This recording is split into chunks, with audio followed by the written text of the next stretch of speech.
I'm Norm Harris.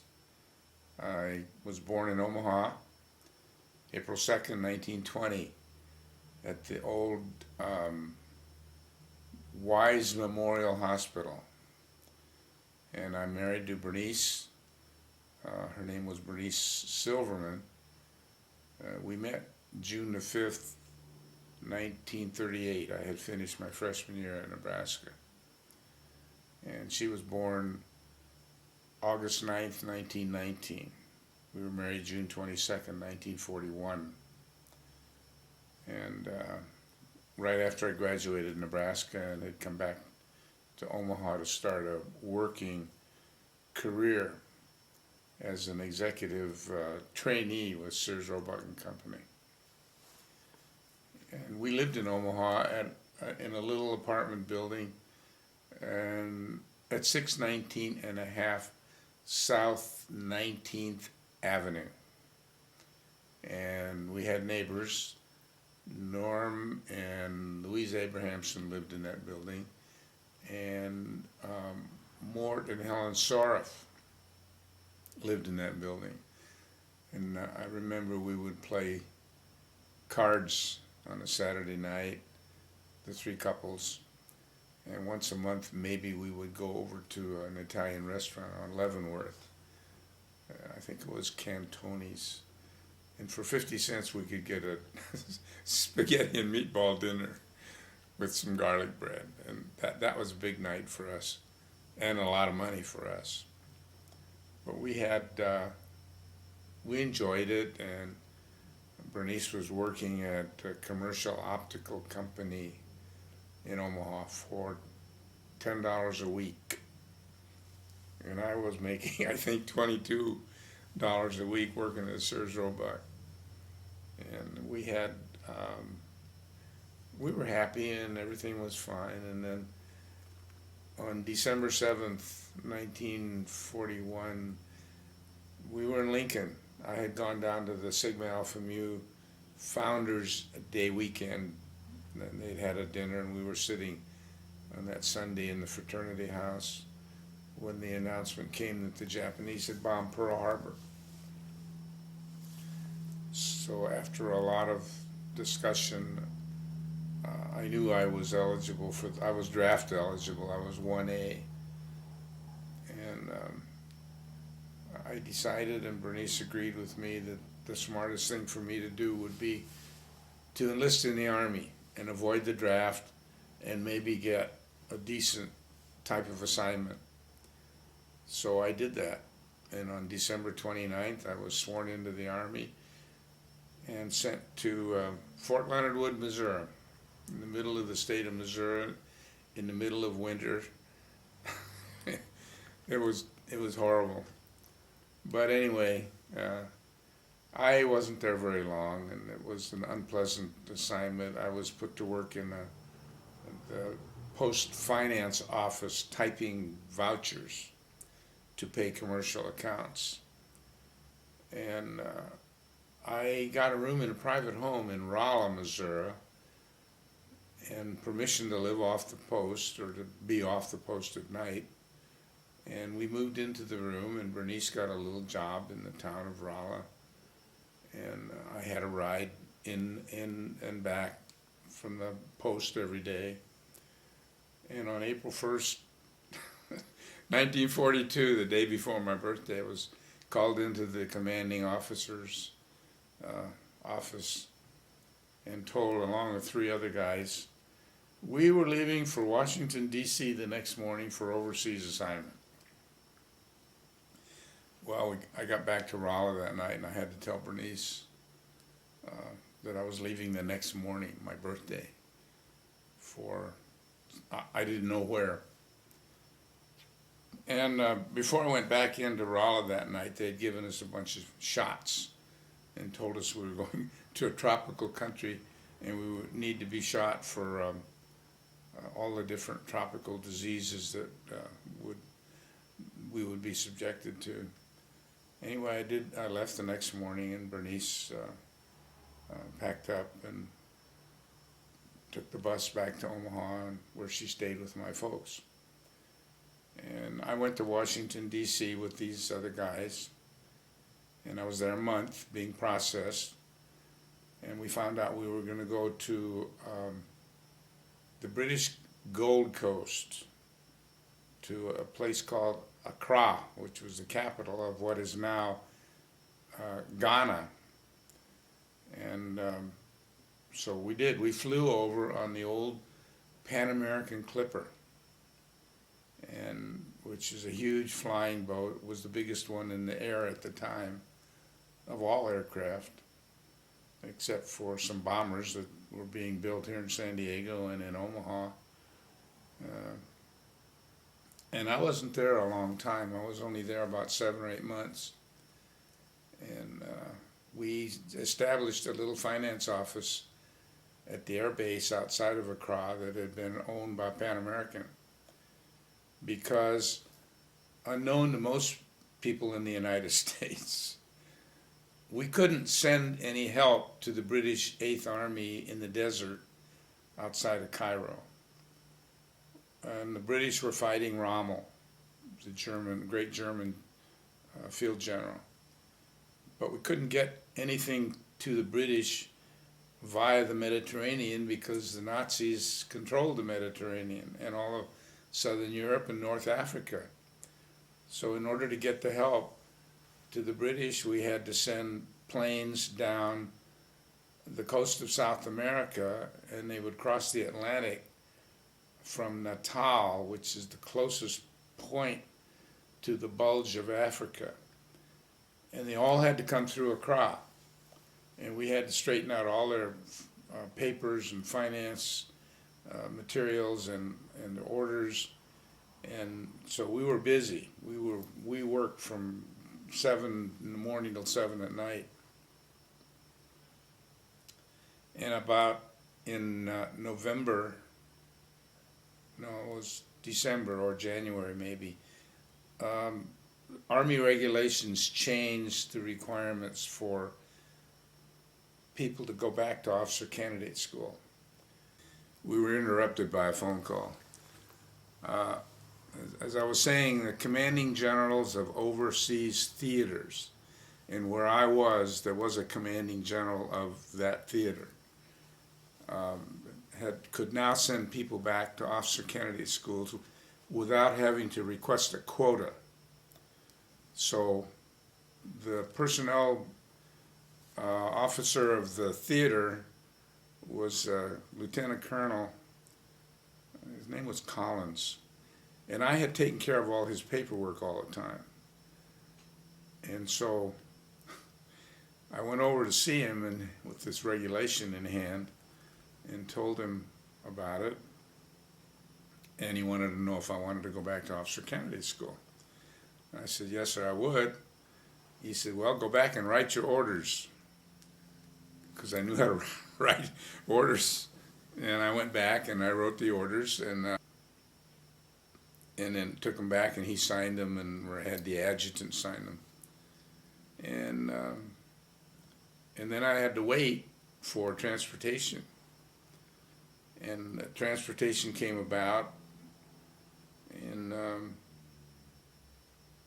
it was at the end of November. I remember now. Anyway, I flew to Ascension Island in an old wide-bodied Boeing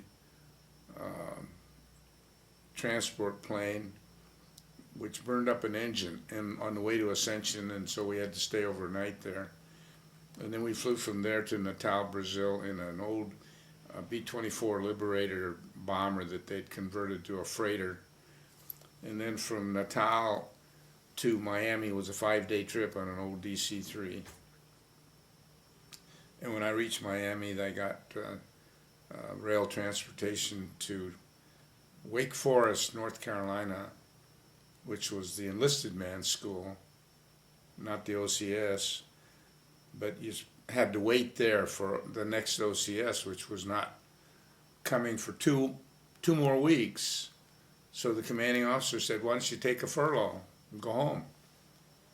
And I thanked him. I got on a bus, and then a train, and then another train, and I got to Chicago. and I had to buy a ticket on the Union Pacific City of San Francisco or Los Angeles. When I got up to the window, I was short $2. And a man standing behind me in line asked me where I was from. I said, well, I'm from Omaha. I want to go back. I just got back from overseas. And he gave me $2. And I wanted to get his name and address so I could write him and pay him back. And he wouldn't take the money, and he wouldn't let me write him. So anyway, I got home, and I think that train used to come into Omaha about 10:30 or 11 or 12 at night. Anyway, Bernice was there, and my folks were there, and my kid brother was there. And so I was in Omaha for 10 or 12 days, and then I had to take the train back to Durham, North Carolina, which is the Army Finance School was at Duke University. And I got a room in a private home for Bernice, and I went to school every day, and we were off on Sundays, and so we'd get together on Sundays.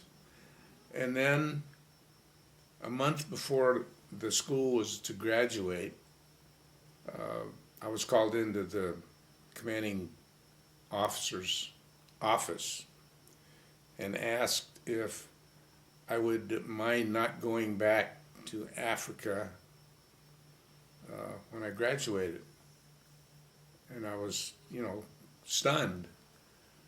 And I said, well, no, but may I ask what you have in mind for me? And they said, well, we'd like to have you stay here as an instructor. Well, I could have fallen over. It was about 40 years later, I discovered who had picked my name out. Remember Don Meyer, who used to produce The Wild Kingdom? I had been in school at Nebraska and Lincoln at the same time he was. And he knew who I was, but I didn't know who he was. And by this time he'd become a major in the finance department. And he picked my name out when they were going through candidates to be asked to stay at the school as an instructor, because there were about a dozen of them out of my class that they kept because the war was heating up and they needed more officers. And 40 years later, at a reunion of the finance school staff, I found out that he was the guy that picked me. And but that was a great assignment, and I taught at the Army Finance School until they moved back to Indianapolis, and I taught there. And by that time, I'd gotten to be a captain in about a year and a half. And then I got transferred to Baton Rouge, Louisiana, as the fiscal officer of a big engineer depot, which at the time was shipping all kinds of equipment and supplies and by the carload to a place at Oak Ridge, Tennessee, that none of us had ever heard about. And we found out later, of course, on August the 6th, 1945, after the war in Europe had ended, that's where the atomic bomb was developed. So anyway, it was, we had a real nice apartment in Baton Rouge. And the story of that apartment is interesting because we drove into Baton Rouge on a snowy night in November of 44. And we registered in a hotel and sat down in the dining room to have something to eat. And the waitress came over to ask us what we would like. And I said, well, what we really need is an apartment. She said, well, I'll ask the manager if she knows of anything. So the manager came out, and she introduced herself, and she said, well, she has an apartment in the building where she lives, and maybe we'd like to look at it. And I said, how soon can we see it? She said, well, tomorrow morning. You can come down. And so we went and looked at it, and it was in a building. She had an apartment across the hall from where we would be, and the bottom floor was a pool hall. But it wasn't very active, she said, and there was never any noise down there. And it was next to a little restaurant, which was next to a movie, which was next to a drugstore, which was across the street from the entrance to Louisiana State University. So it was ideal. And we took it, and we liked it, and we lived there until I was discharged from the Army. But that's the story of our Army life. After that, we moved back to Omaha. I went back to work at Sears. And I was at Sears for maybe a year and a half. Yeah, until the middle of 1947. I got out of the Army in January of 46. And at that time, Sears offered me a job in Chicago at in the buying office, and I turned it down. I wanted to be in retail. So the next thing, I had been promoted in Sears to merchandise control manager of the store. That's the old Sears on 30th. That was on 30th and Dodge. Yeah, it was Dodge, wasn't it? Or Farnham. I don't know. It's an apartment building now, condominiums. So then they offered me a job as a merchandise control auditor on the road, covering Midwestern stores. And I took that. And Bernice went with me, and we lived in an apartment hotel in Chicago for a few months, and then Bernice would go with me on the road at times. And in January of 1948, I did an audit of a store, Sears store in Grand Rapids, Michigan. And it was in bad shape. And the manager of that store was a guy named Kramer, Maury Kramer. And I think one of his sons still lives here in San Diego somewhere. But anyway, he wanted me to stay there and work for him as a merchandise manager of hardlines, which was fine with me. And he pried me loose through the personnel office in Chicago, and I stayed there and was merchandise manager of hardlines and big tickets. And then he made me general merchandise manager of the store and sales promotion manager. So, which was great experience. And I did that. And then they changed managers, and we got another guy named Tom McDermott, whom I liked very much, and was a great guy. And I stayed there until March of 1951. We bought a house, our first house. Bernice decorated it and fixed it all up, and we were very happy there.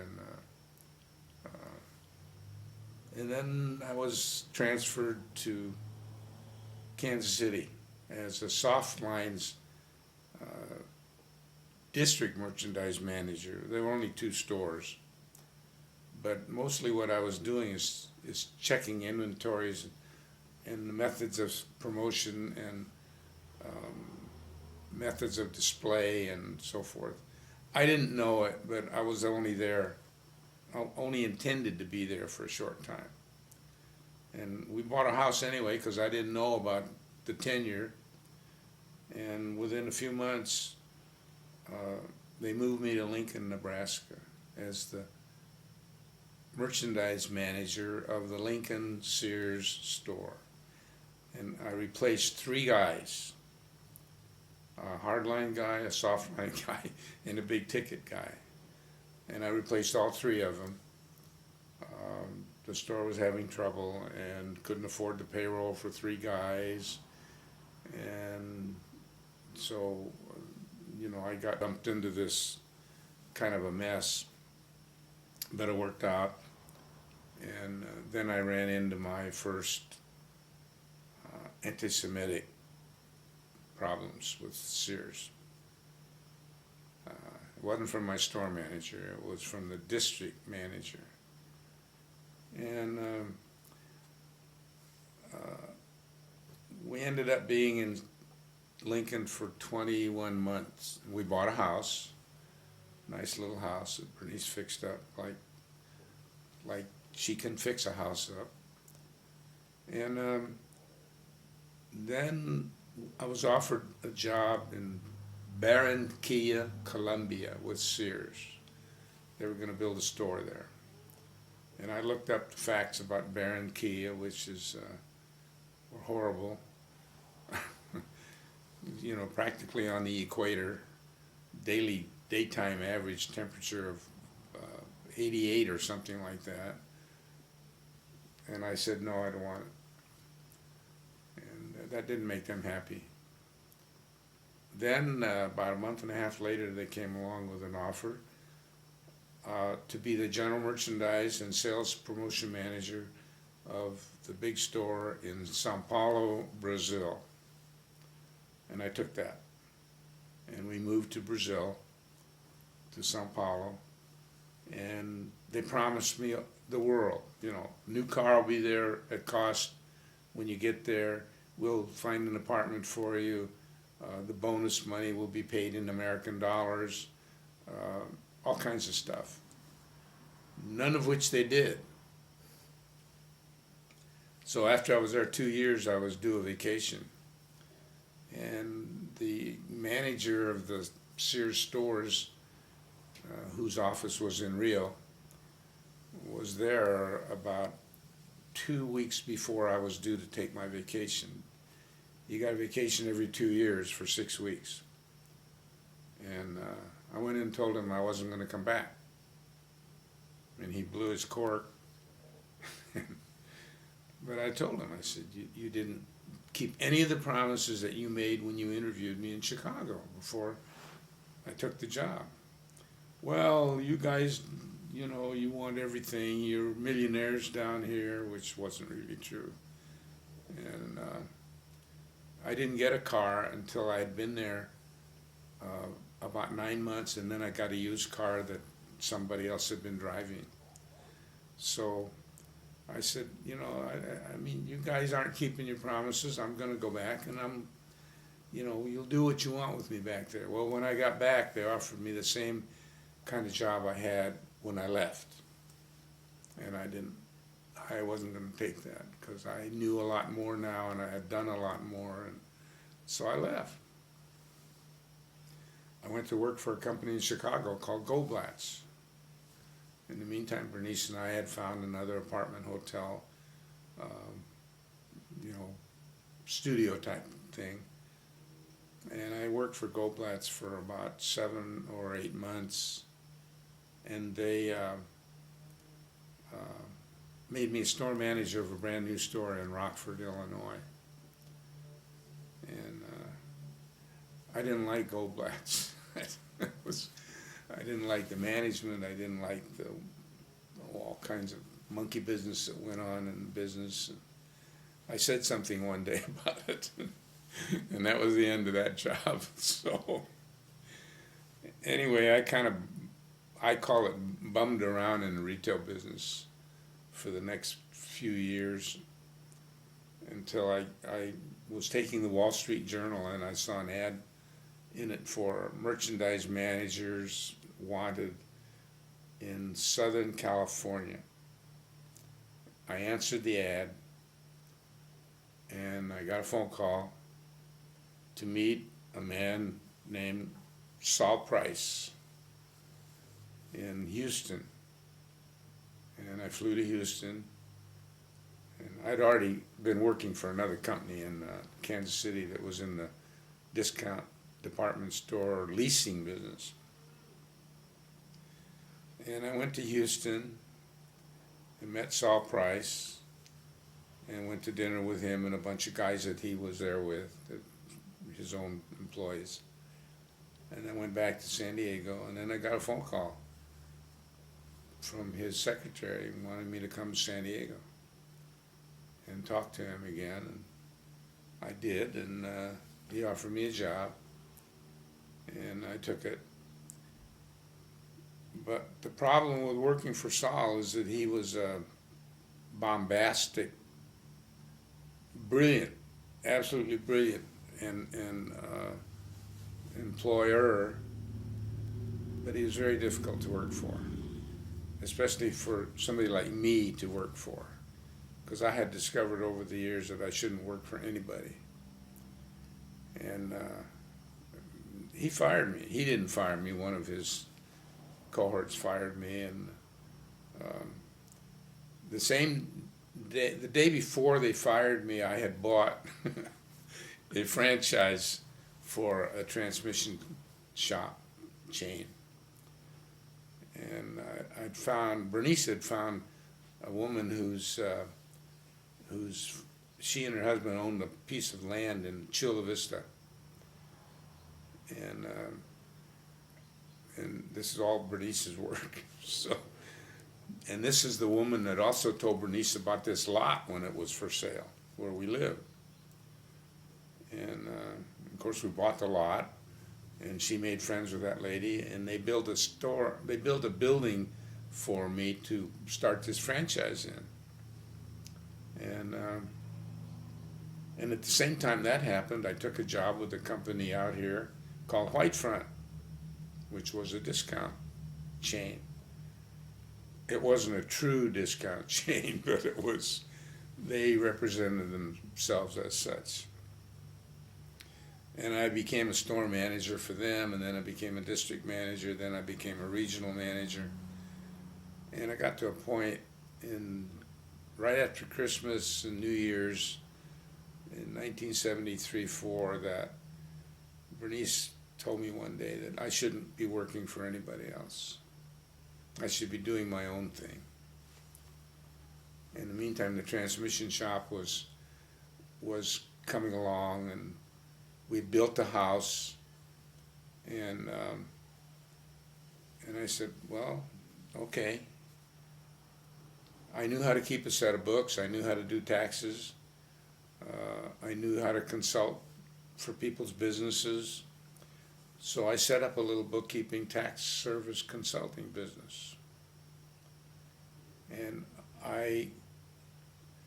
the reason I did it is because a guy next door to my shop in Chula Vista, and I never went to the shop. I had a partner that I had set up there. He wanted to know if I'd keep his books. And I said, okay.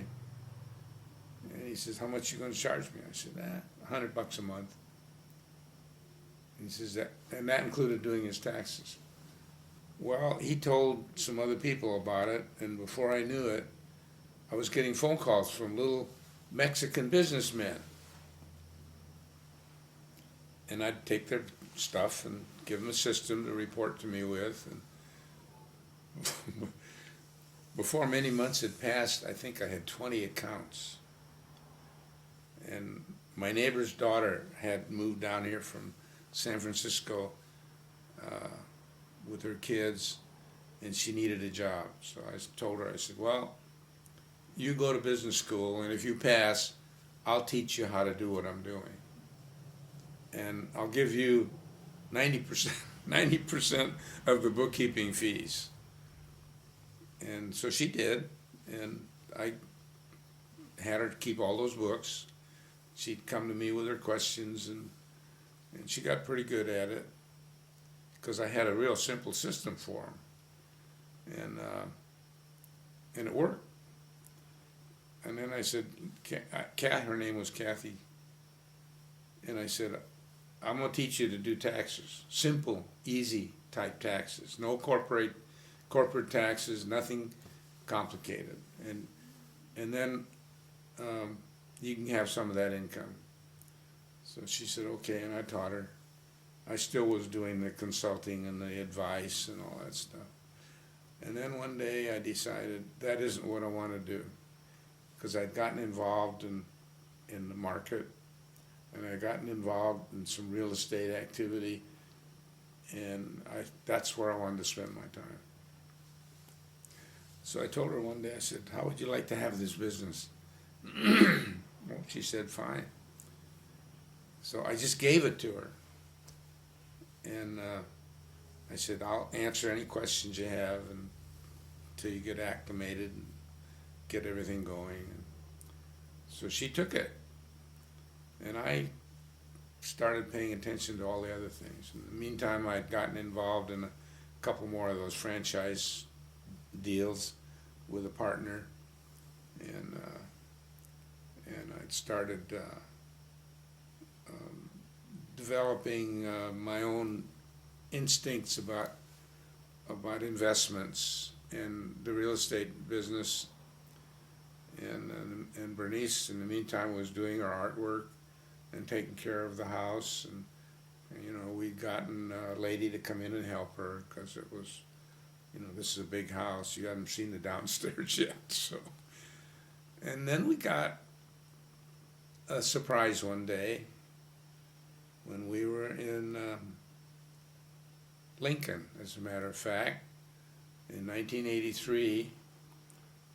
I'd gone back for a reunion of the classes of the 1940s at Nebraska. And I discovered some symptoms that required me to go see the doctors when I got home. And as a result, on August the 9th, 1983, I had a colostomy installed on my body because I had, the doctors had discovered colorectal cancer. And in addition to that, after the surgery, my stoma didn't work. And they had to go back in and find out why.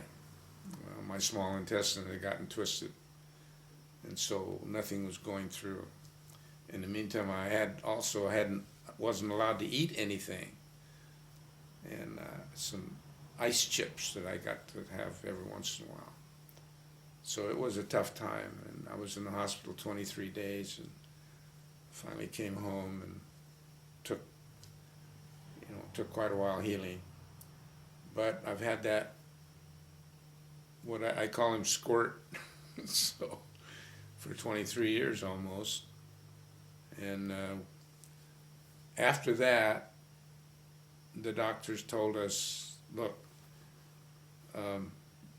we don't know how this is all going to turn out. You do what you want to do from now on. Don't worry about jobs, don't worry about anything else, just live your life. So we began to travel. We had done some traveling before that, but then we really traveled. We've been to Portugal is my favorite place, and Bernice loved it too, because the food was so marvelous and it wasn't that expensive. And I had learned to talk Portuguese when we lived in Brazil, because I'd taken a lot of Spanish in high school and some French in high school and college, and so language was easy for me. Well, we had been to Portugal one time on a cruise for half a day, but we went 4 more times. And these times we would go for a week, 10 days, 2 weeks, one time for 6 weeks. And we've been to London 4 times. We've been to Paris, been to Rome. We've been on 25 cruises to the Far East, to around the Caribbean, Canada, Europe, Asia, Turkey, the Mediterranean, Russia, you name it. The only places we haven't been are India and South Africa. And thank God that we did it all. And Bernice has an album for every single trip, up to about the year Well, even the last cruise we took, which was with a dear friend of ours that kind of looks after us, was around South America, around Cape Horn, from Santiago, Chile to Buenos Aires. And I'll show you guys the room full of albums, all of which I had always intended will go to the Nebraska Jewish Historical Society. Whether they've got room for it all or they want it all, I don't know, but they're going to get it all. So, and we're life members of the Historical Society. The Indian art thing came up in 1987. We were in Phoenix.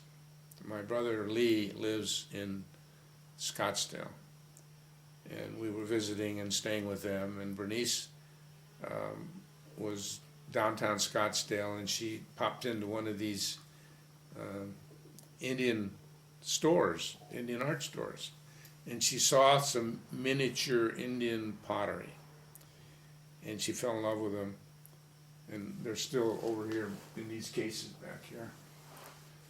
And I went down the next day with her and looked at them, and we picked out 9 pieces.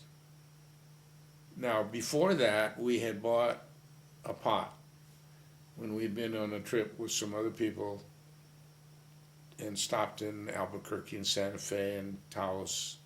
But we hadn't gotten involved in the pottery at that time, except we stopped at the Gila River Indian Reservation on the way back from Phoenix. And we knew about Maria's pots. Maria Martinez was the most famous of all the Indian potters, and probably still is, although she'd been dead for a long time. And I asked the guy that ran this store at this Gila River Indian Reservation if he had any Marias. He said, well, yes, he had a few in the back. He didn't have them out. He didn't want people touching him. So I said, can we see them? He said, sure. So we went in the back room, and there were these Marias. I'll show you one later. The only one I have left. And so we bought that Maria, and the people we were with also bought one. And then we have a VCR, which I'm going to take to the hospital for Bernice to look at again Saturday. About Maria. Was made in 1968. She died in 1980. But it goes through the entire process of American Indian pottery making, from digging the clay, making the clay pliable, and so forth and so on.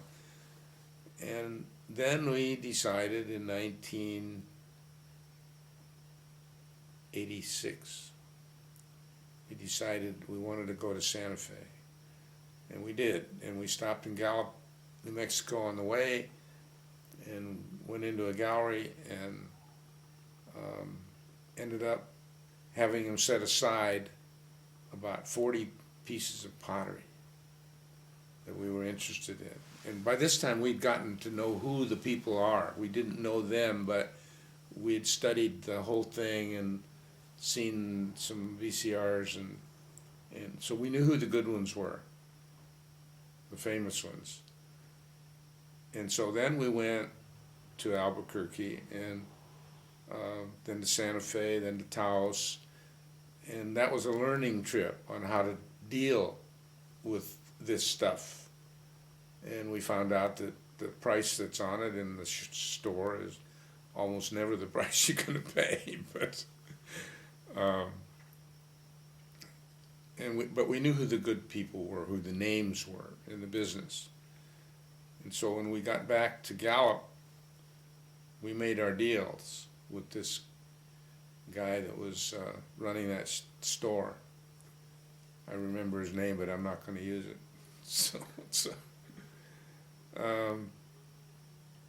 Then he kept offering Bernice yeah, I'll throw this piece of jewelry in, or I'll throw this in, or you can have these baskets, and then it was just a matter of, being a businessman about it. When we got all through, we loaded the car, and it was all wrapped and bubble wrapped and everything, and I told him, I said, when we get home, if everything's okay and nothing is broken, when I take it all out and unwrap it, I'll send you a check. He looked at me. He said, okay. So, and then for the next, 6, 7, 8 years, we kept going back to Santa Fe and Taos. We stopped on the pueblos. We saw the signs on the potters' houses. We would knock on the door. And all we needed to do was meet 2 or 3 of them, and then they would send us to the others. And they're all cousins and sisters-in-law and brothers. And so, I mean, they're so interwoven family-wise that it was easy to get to meet all of them. And afterwards, I'll show you some of the prizes and the good ones. At one time, we had 600 pieces of pottery. You see the cases that are in the dining room?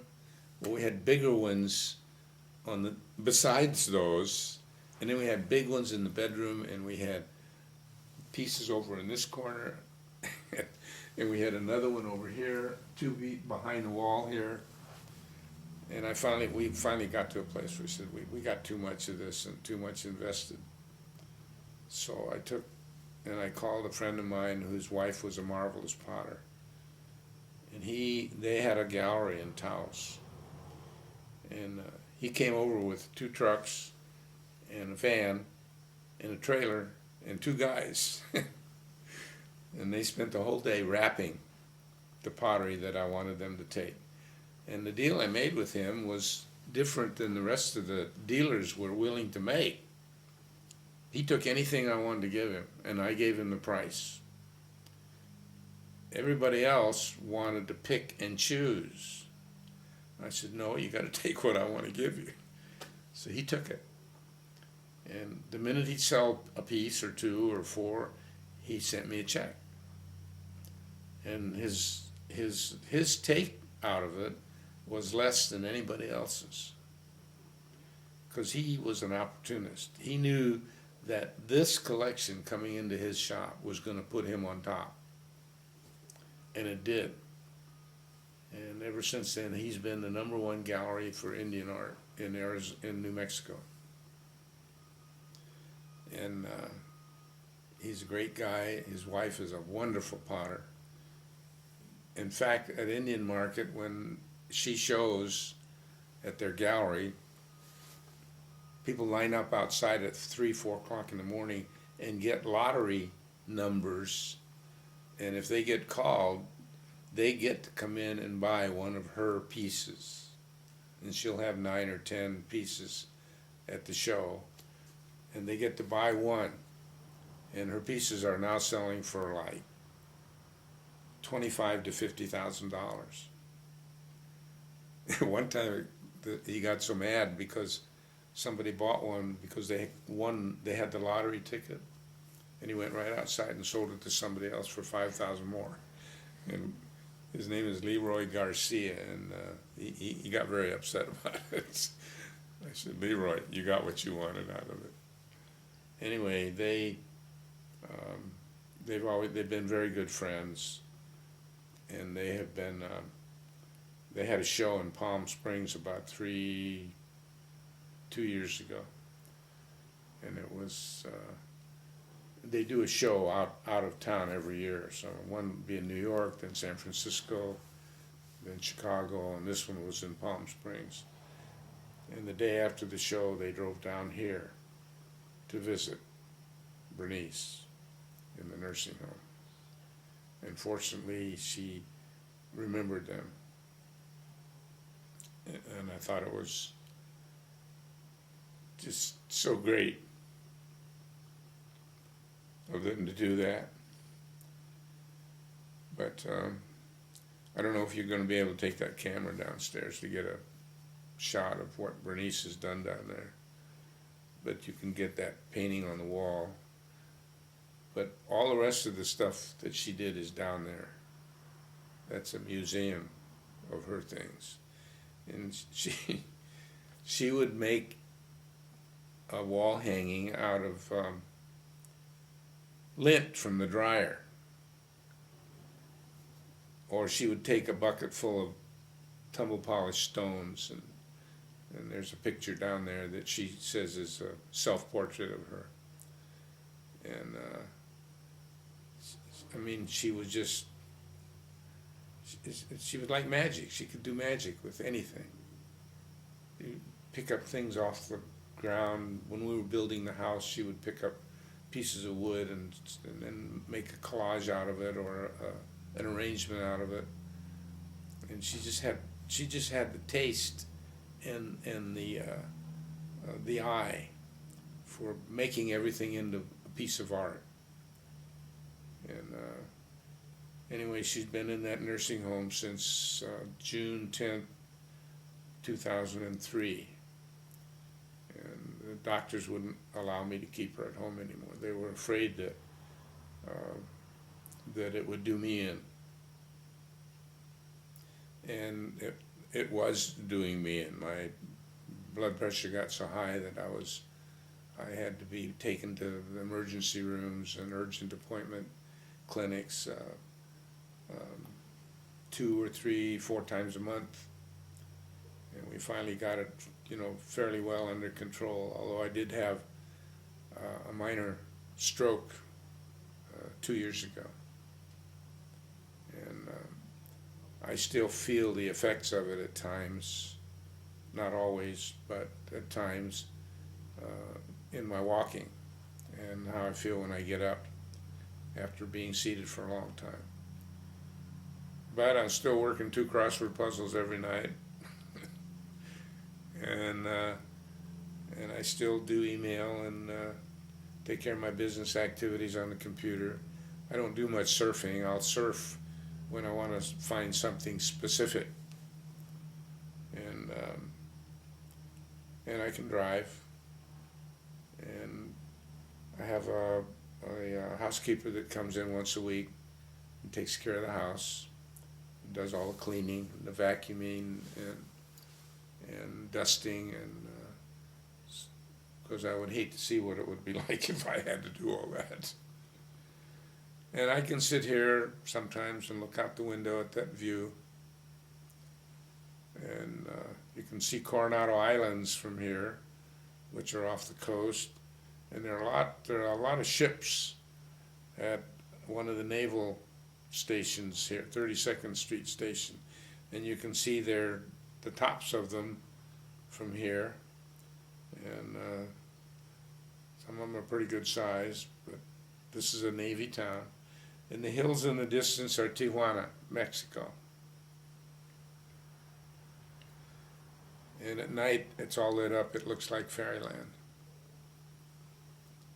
But you want to ask me any questions? Let me hear about your parents. My mom was born in Omaha in 1898.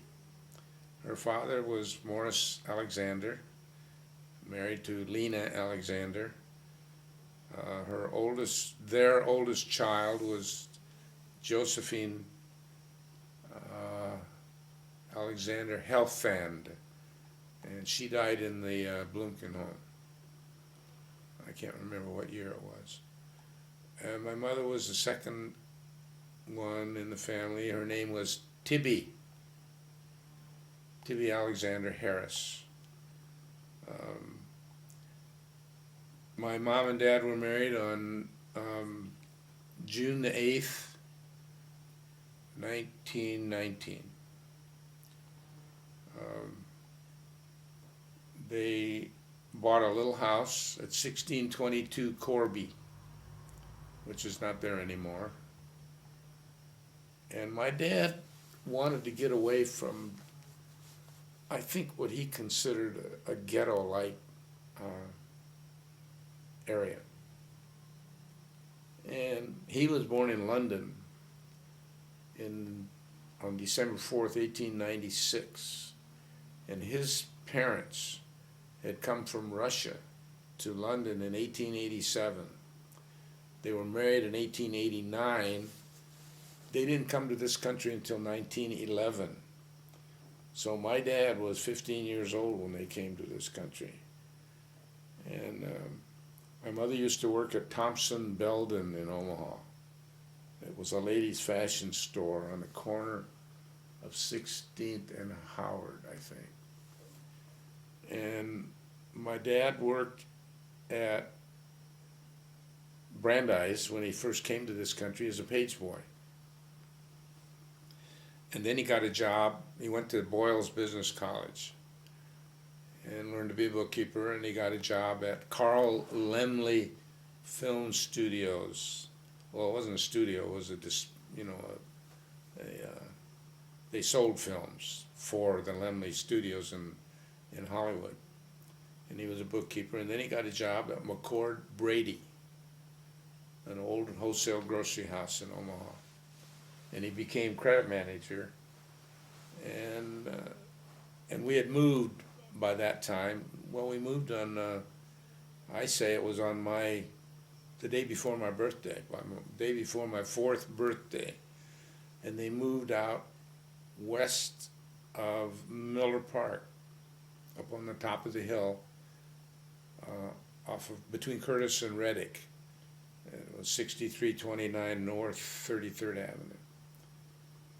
And I think my dad, and this is only based on things that I heard him say and at times, I think he wanted to get away from what he considered a ghetto.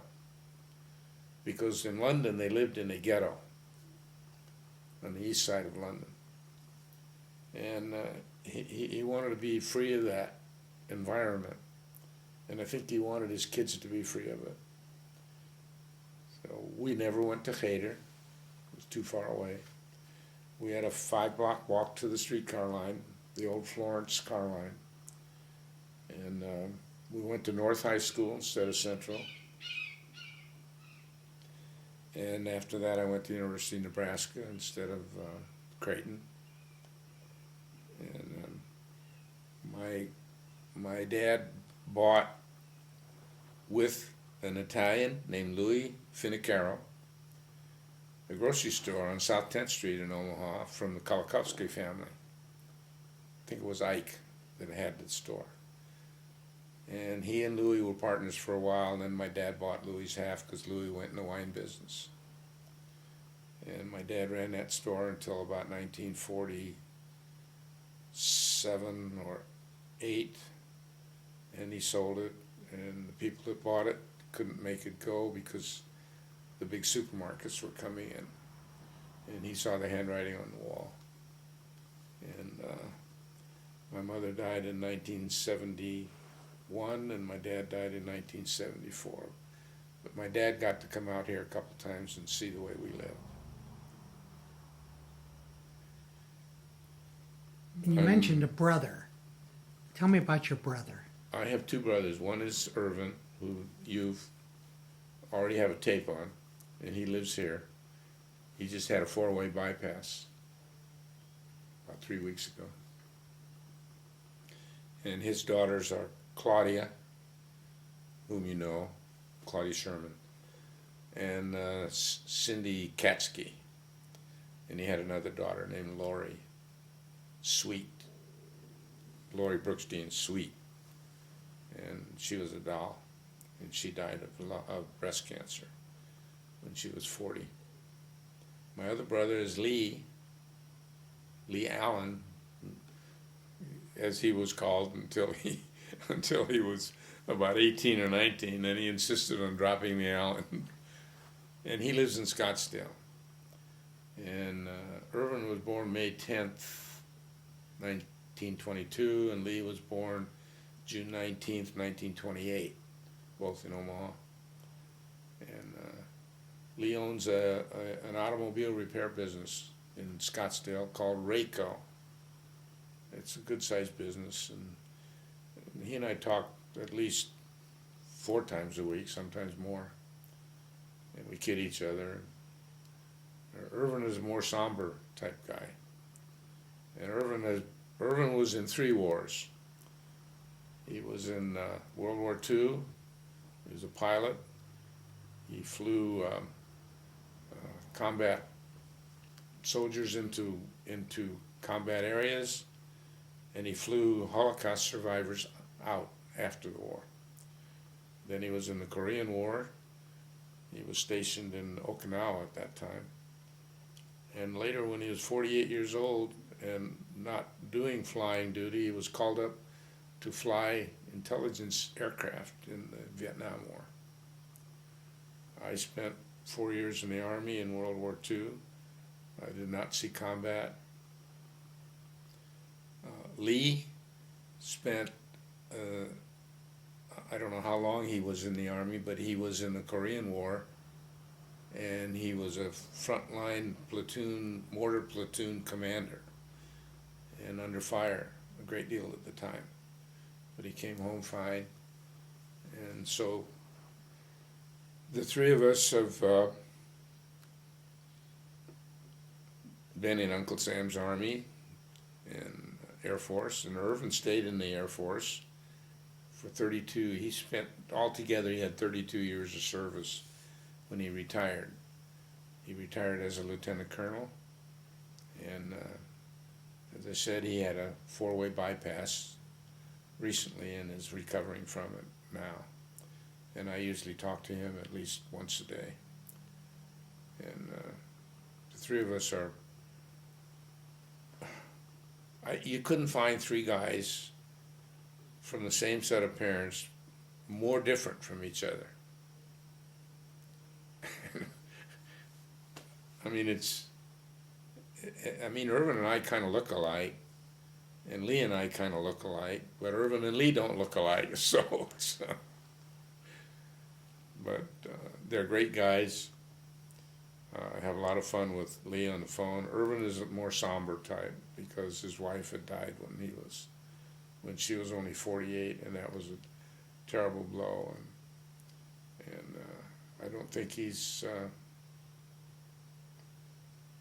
I don't know. He's a golfer, or he was until his bypass thing, and he runs a big group called the Rods, Retired Old Duffers, and they're all ex-military. And he runs the group, and he prints all of their scorecards for all these funny kind of games they play on the golf course. You know, take the highest score and subtract the lowest score, and and add something. I get a kick out of him when he tries to tell me about it.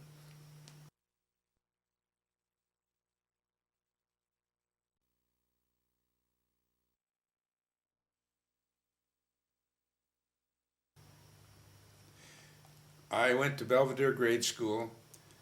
My mother had taken me down to City Hall to the Board of Education office right after my 4th birthday. And she wanted me to go to school that fall, kindergarten.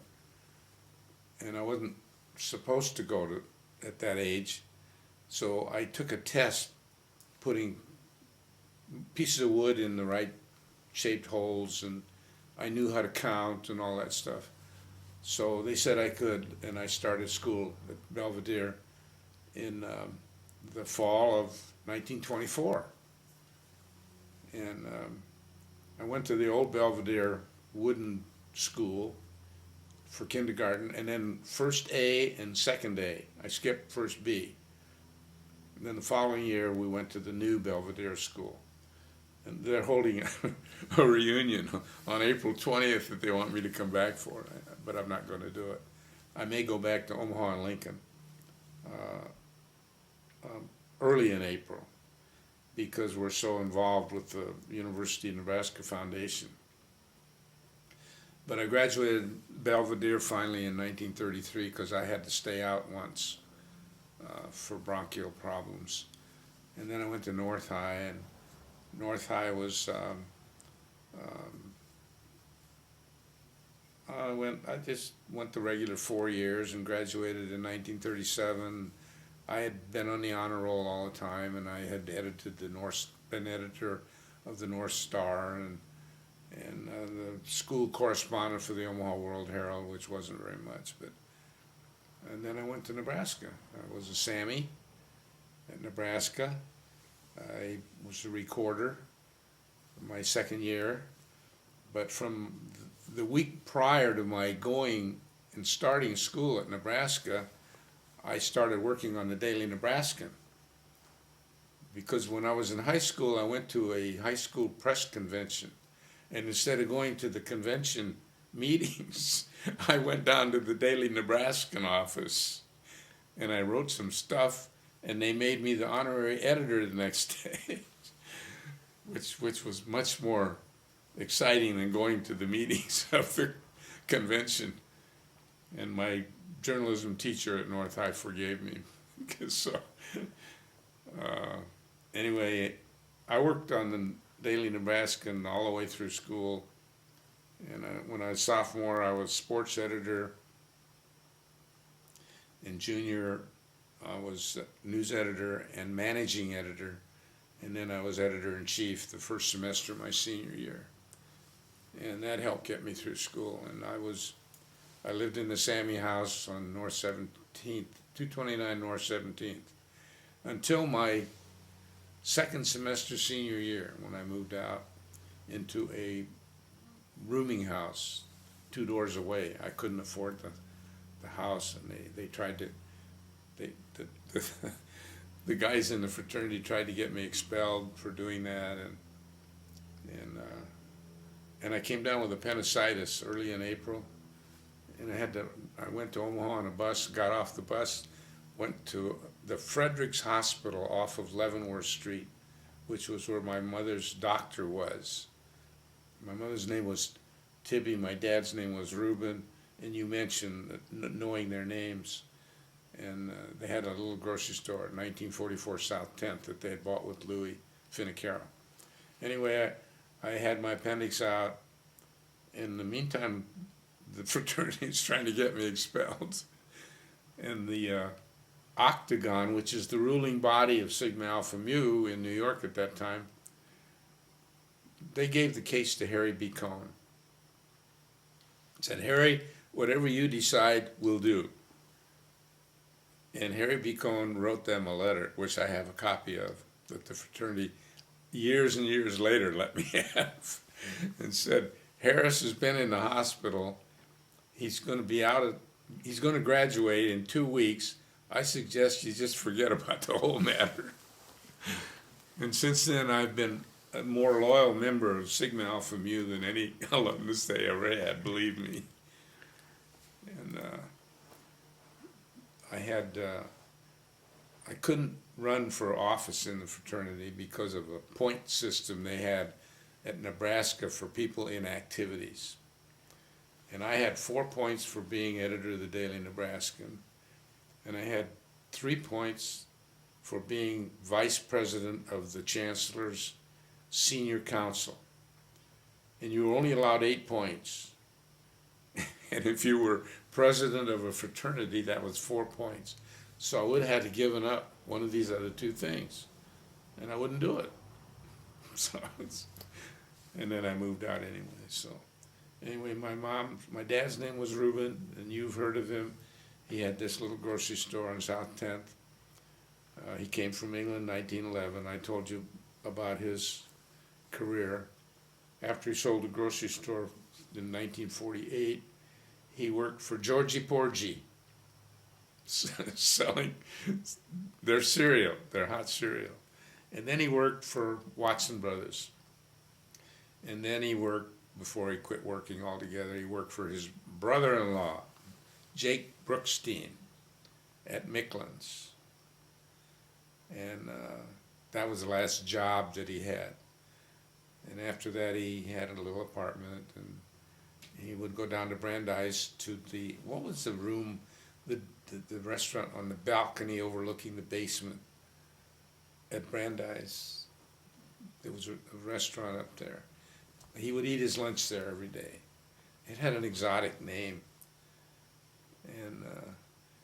anyway, when he died, after he died, I went back, and the three brothers went to the apartment that he had and cleaned it all up. And we found a whole bottle of blood pressure pills in his medicine cabinet that he'd never opened. So we often wondered what would have been if he'd opened it and taken it. Diazide, that was the name of the medication, because I used to take it. Now, I met Bernice on June 5th, 1938. My Aunt Josephine and I were walking from my grandfather's house, which was at 1817 or 27 North 20th Street. My grandfather used to peddle vegetables and fruits, and he got up to the point where he had a horse and wagon instead of a little push cart. And my aunt was living with them, and she said, let's go over and see my Uncle Johnny. Johnny Alexander was her brother, and he was going to move to Washington to take a civil service job with the Bureau of Printing and Engraving. He'd been working for a printer in Omaha. So instead of going down to, what's the street after Clark? Going north. Grace. Grace. Instead of going to Grace and then over to 19th and then over to Johnny's, she said, let's go around the block. So we went around the block up to 19th and then started going north on 19th Street.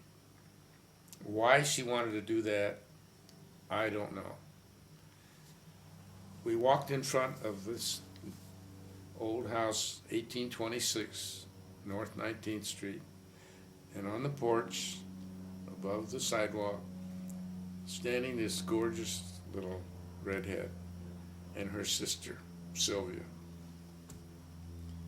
Now, I knew who Bernice Silverman was, but I'd never met her, because I'd heard about her from my aunts, and they had told her about me, but she'd never met me. She didn't even know what I looked like, and I didn't know what she looked like. I saw her, and that was it.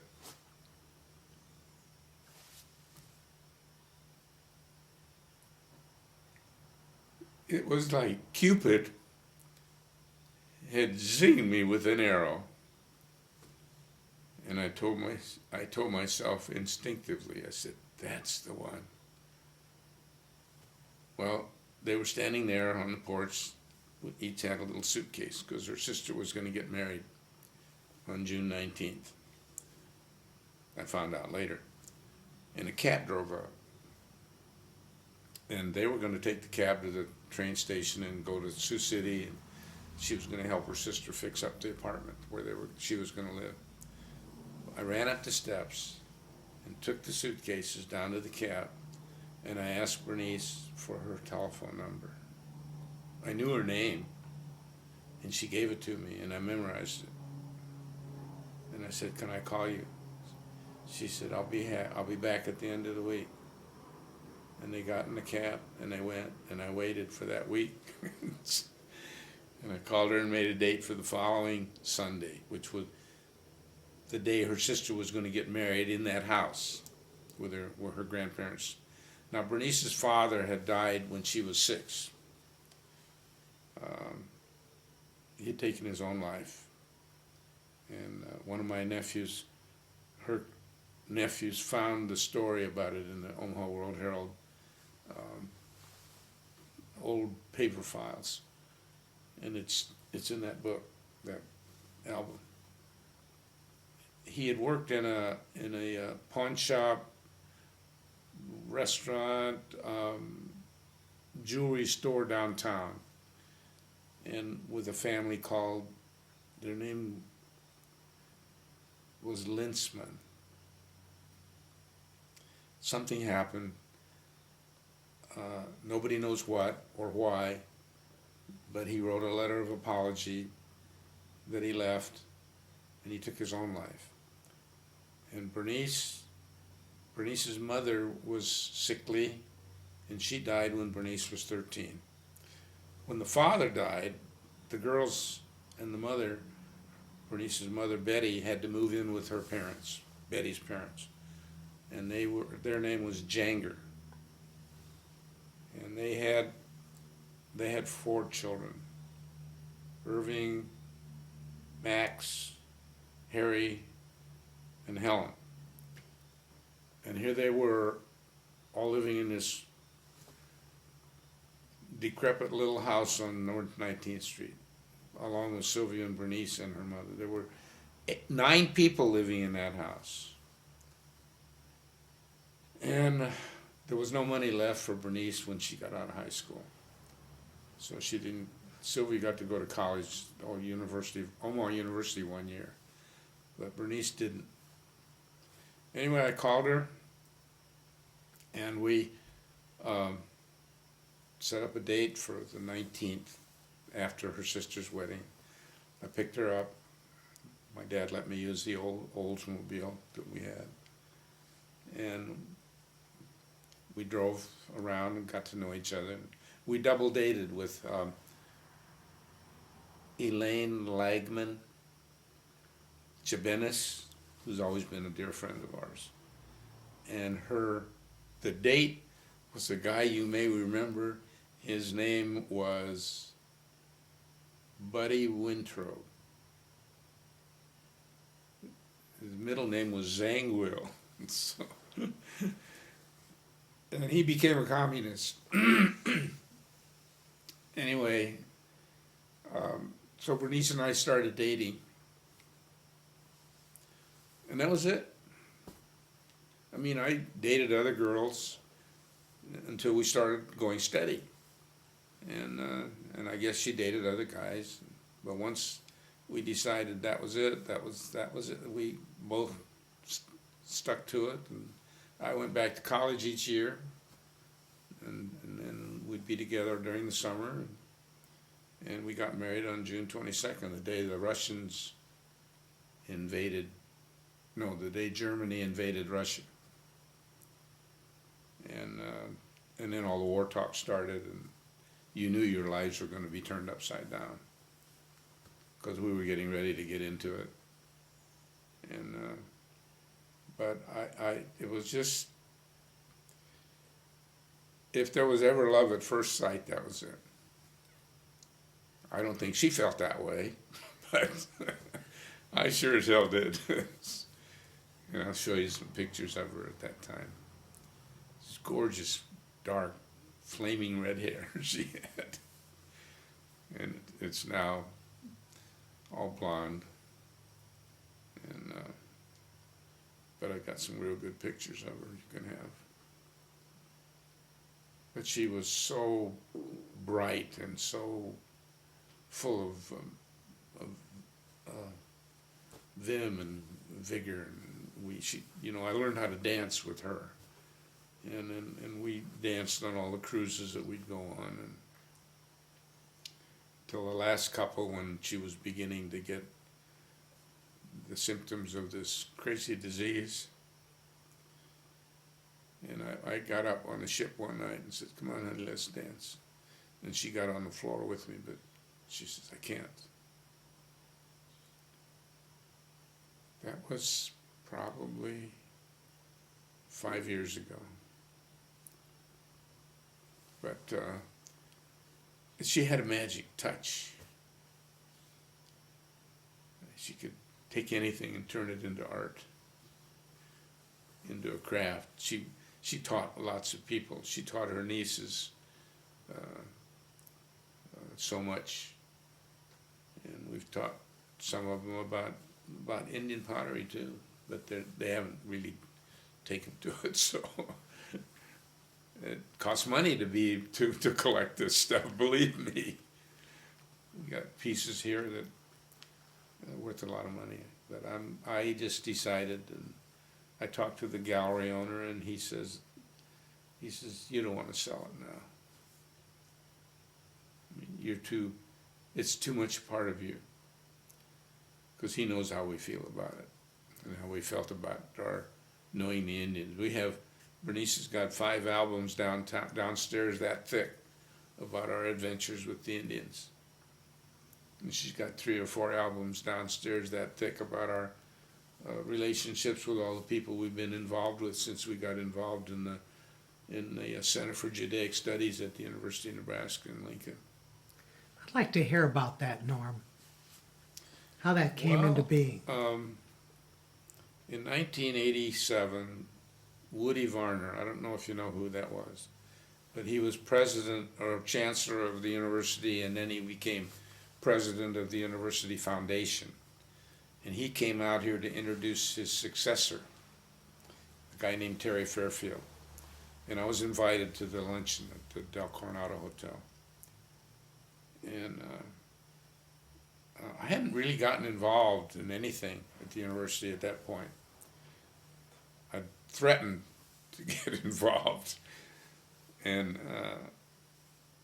I went to that luncheon and I said, Woody, how would you like to have an exhibit of real quality American Indian pottery at the University of Nebraska State Museum, Morrill Hall? He says, I don't know. He says, I'd have to come and look at it. And a chord hit me. He knows something about pottery. Well, he had a job, I don't know whether it was New Mexico or Arizona at one time. And he was a very bright guy. And he came out here the next morning with somebody else. And he looked at the stuff that we had by that time, at that time. And he said, when I get back, I'll get a hold of the director of the museum and I'll tell him to get in touch with you. And he did. Hugh Genoways was the guy's name. And he got in touch with me and he sent the curator out here. And the curator came out 3 times altogether, the 3rd time to take photographs of the pieces I was going to put into the exhibit. And then I got some potters to donate some things to the exhibit. And we gave the exhibit during my 50th class reunion in 1991. And I've got a book I'll give you that I wrote for the exhibit. It's a catalog of what was in it. And anyway, Woody, he knew what he was doing. The exhibit was the centerpiece of the 50th reunion of my class. And it was in Morrill Hall, in one of the big exhibit rooms. And when we were going to do it, I went in to see Massingale, who at that time was the chancellor, and who's become the impetus for the foundation and the university behind the Center for Judaic Studies. See? So I went in to see him, and he said, well, you guys have to have a catalog for this thing. And the curator looked at him, and he says, I don't know anything about this stuff. So Massingale said, what about you, Norm? And I said, I'll write it for you. And I'll give you some copies of it. Anyway, then he said, I asked him about the catalog, and the curator couldn't get any answers from him before, so he asked me, Massingale asked me what it would cost to print it. I said, I don't know, print 1,000 of them for probably $8,000. And he said, okay, I'll get it for you. And then I said, well, as long as you're in a good mood, I can bring 4 famous potters to the show to exhibit and show people about the pottery. He says, how much will that run? I don't know, $3,000 or $4,000. He said, okay. And it was done. And when we got outside, I thought the curator was going to fall on the floor. He says, I could have sat there all day long and I wouldn't have gotten any of that. Well, Massingale knew what he was doing. He had bigger fish to fry than Indian art collection. Anyway, I gave him enough pottery and got enough pottery after that to set up a permanent exhibit space in Morrill Hall. of American Indian art. And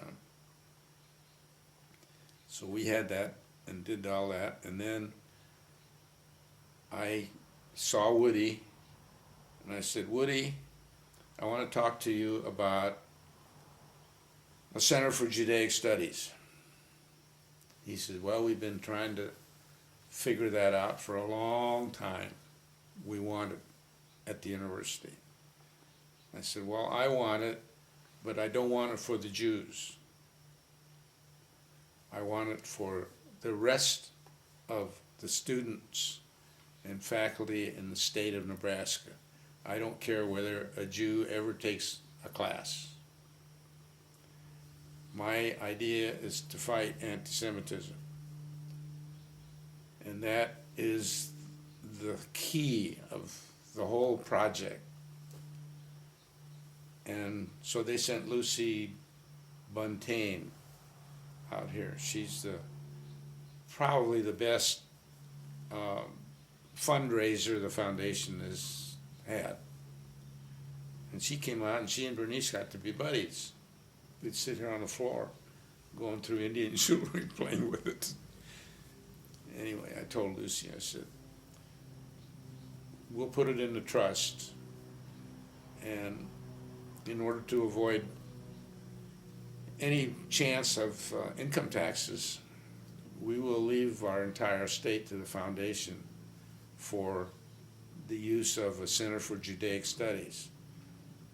And she said, well, we'll name it after you and Bernice. I said, well, that's fine. You don't have to, but you know, I'm not going to tell you not to. And so we got together with our trust attorneys, and we rewrote the trust and amended it. And another thing we're doing, we've already set up arrangements for an endowment to the medical center for scholarships for cancer researchers.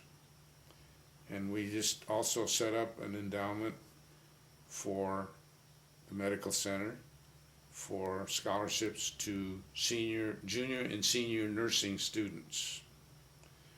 And we've already given awards to the medical researchers for 4 or 5 years now. And we've already given the awards for the nursing students for 1 year. But in the trust, when we're gone, there'll be a lot more for a lot more people.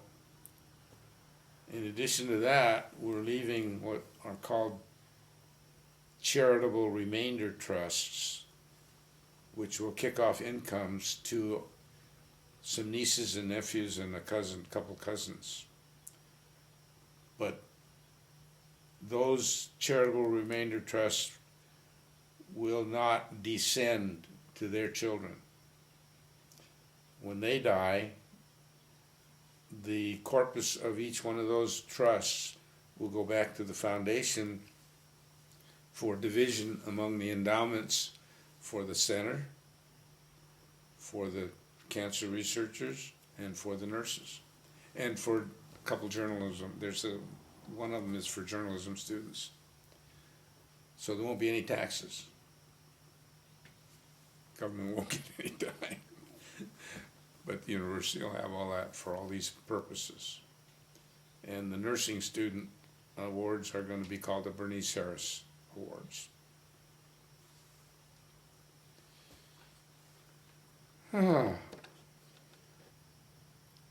This is a painting that Bernice did, I don't know, maybe 25 years ago, maybe more. We've lived in the house 36 years almost. And I would watch her, and she would ask me what I thought, and I would say, well, you have too much of this here, too much of that. And she kept reworking and reworking and reworking it. And finally got to a point where I said, okay, that's good, that's enough. And then she took it out and had it framed, and we hung it.